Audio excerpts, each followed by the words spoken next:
Hey guys, my name is Hadia and today I want to show you how to make chakka.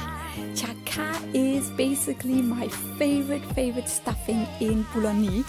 You might also know it as nonakuruti, but nonakuruti is basically made out of chakka.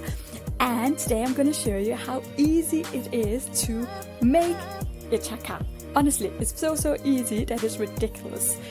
Here I'm using 500 grams. That will give me enough for 3 to 5 Bolognese, just so you know. So if you want more, you just add more. But main thing here is that we put our yogurt in a cloth and then we leave it hanging for like 10 to 12 hours, or basically just the night if you have the time to do so. And the next morning your chakka is basically done. All you need to do is just add in a bit of salt and you are done.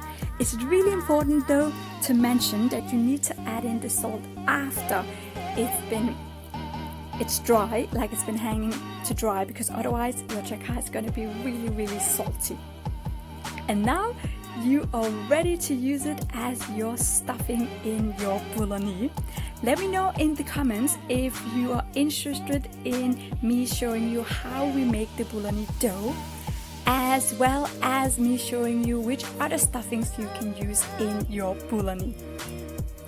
If you like this video, remember to give it a thumbs up and share it with your friends. And before I go, I just want to say thank you so much for all your new subscribers. It means a lot to me that you're here. I'll see you all next Tuesday. Take care of yourself. Bye!